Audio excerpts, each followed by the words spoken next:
कैसे Samsung S8 के बिकने से ज्यादा आईफोन X के बिकने पे पैसा कमाता है। और क्या तुमने कभी सोचा है कि रोड्स के बीच में और साइड में जो ऐसे छोटी छोटी चमकीली चीज लगी हुई होती है, इसकी कीमत कितनी होती है? और अगर तुम्हें भी अपने नाखून चबाने की आदत है तो ये फैक्ट जानकर तुम ऐसा करने से पहले 10 बार सोचोगे। और व्हाइट एग्स और ब्राउन एग्स मतलब कि देसी अंडे में क्या अंतर है और इन दोनों में ज्यादा बेहतर कौन है? तो ऐसे ही कमाल के और शॉकिंग फैक्ट्स के बारे में जानने के लिए वीडियो को एंड तक जरूर देखना। फैक्ट नंबर 10, अगर तुमने हैरी पॉटर मूवी देखी होगी तो तुमने मूवी की कई जगहों में जो मूवीज के लीड कैरेक्टर्स होते हैं वो पढ़ते हुए नजर आते हैं। लेकिन इसमें इंटरेस्टिंग बात तो ये है कि इस पढ़ने वाले सीन में वो एक्टिंग नहीं कर रहे थे, बल्कि वो सच में होमवर्क कर रहे थे, क्योंकि उस टाइम वो स्कूल में थे और उन्हें होमवर्क करने पड़ते थे, तो वो मूवी के सेट में ही अपने होमवर्क को कंप्लीट करते थे। फैक्ट नंबर 9, सैमसंग को सैमसंग के S8 के बिकने से ज्यादा आईफोन X के बिकने से फायदा होता है। लेकिन ये कैसे? तो ये ऐसे, आईफोन X में जो OLED पैनल्स, नैंड फ्लैश और DRAM चिप लगी हुई होती है, वो सैमसंग ही एकलौती ऐसी कंपनी है जो एप्पल को ये सारे कंपोनेंट्स प्रोवाइड करती है। और इन सब कंपोनेंट से सैमसंग को जितना प्रॉफिट होता है वो सैमसंग S8 की सेल से भी ज्यादा होता है। फैक्ट नंबर 8, आपने कहीं जाते वक्त ये चीज गौर की होगी कि रोड्स के बीच और साइड में ऐसी कुछ चीज लगी हुई होती है जिसमें रेडियम लगी होती है, जो लाइट्स के पड़ने पे चमकने लगती है, जिसे रोड स्टड्स कहा जाता है।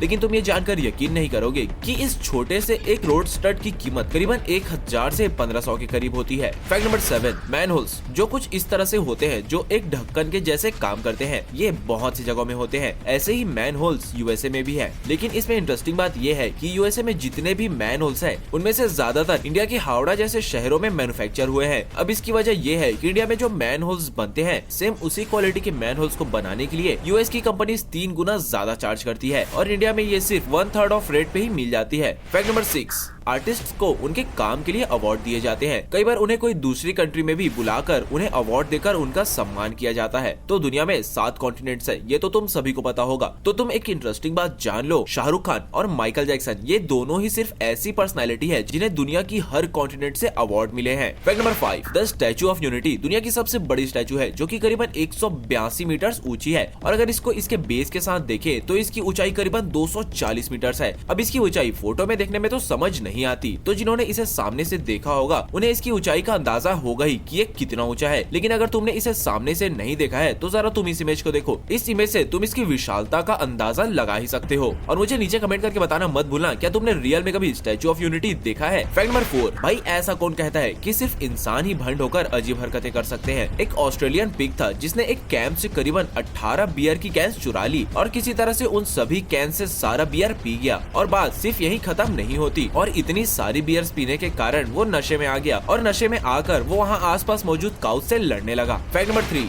इलेक्ट्रिसिटी की डिस्कवरी 1752 में हुई थी, लेकिन इससे कहीं पहले से थिएटर प्रोग्राम्स होते आ रहे हैं। तो इलेक्ट्रिसिटी से भी पहले शोज में लाइमलाइट का यूज होता था। तो क्या तुमने कभी सोचा है कि बिना इलेक्ट्रिसिटी के उस वक्त ऐसा कैसे किया जाता था? तो उस वक्त हीटेड कैल्शियम ऑक्साइड, जिसे कॉमनली क्विक लैम्प भी कहा जाता है, इसका यूज किया जाता था स्टेजेस को इल्यूमिनेट करने के लिए। और जो लाइमलाइट नाम है वो भी यहीं से लिया गया है। फैक्ट नंबर 2, बहुत से लोगों को ऐसे नाखून को दांतों से काटने की आदत होती है। तो इस वीडियो को देखने के बाद आप ऐसा करने से पहले 10 बार सोचोगे। एक नॉर्मल उंगलियां माइक्रोस्कोप के अंदर कुछ ऐसी दिखाई देती है, लेकिन अगर तुम उंगलियों के इस हिस्से को माइक्रोस्कोप से देखोगे तो आपके होश उड़ जाएंगे। आपके नाखून और स्किन के बीच वाली जगह में कुछ इतनी ज्यादा गंदगी होती है और कई ऐसे छोटे छोटे क्रिएचर्स भी मौजूद होते हैं जो तुम्हें बीमार भी कर सकते हैं। फैक्ट नंबर 1, व्हाइट एग्स और इस ब्राउन एग या फिर देसी एग्स में क्या अंतर है और इन दोनों में बेहतर कौन है? तो जो व्हाइट एग्स होते हैं ये पोल्ट्री फार्म से आते हैं और जो पोल्ट्री फार्म्स की मुर्गियां होती है उन्हें कई टाइप्स की दवाइयां खिलाई जाती है ताकि वो ज्यादा से ज्यादा अंडे प्रोड्यूस करे। अब इससे होता ये है कि ऐसी दवाइयां खिलाकर जबरदस्ती अंडे निकलवाने की वजह से अंडों में प्रोटीन और न्यूट्रिशंस कम हो जाते हैं। और यही अगर बात रही ब्राउन एग्स की, जिसे देसी अंडा भी कहा जाता है, ये अंडा एक देसी मुर्गी नेचुरली प्रोड्यूस करती है और एक देसी मुर्गी जो भी खाती है वो सारी चीजें नेचुरल होती है, उसमें कोई दवाई या केमिकल मिक्स नहीं होता, जिससे अंडों में न्यूट्रिशंस भी कम नहीं होते बल्कि व्हाइट एग्स के मुकाबले कहीं ज्यादा होते हैं। और इसी वजह से देसी अंडे मतलब कि ब्राउन एग्स ज्यादा फायदेमंद होते हैं। सो दैट्स इट, आज सिर्फ इतना ही। वीडियो में बताया गया फैक्ट जानकर मजा आया नहीं, कमेंट करके जरूर बताना। और क्या तुम्हें पता है कि एक ट्रेन की इंजन की कीमत कितनी होती है? तो इसके लिए इस वीडियो को जरूर चेकआउट करना। ऐसे ही और भी फैक्ट्स के वीडियो के लिए चैनल को सब्सक्राइब कर बेल आइकन को जरूर प्रेस कर लेना।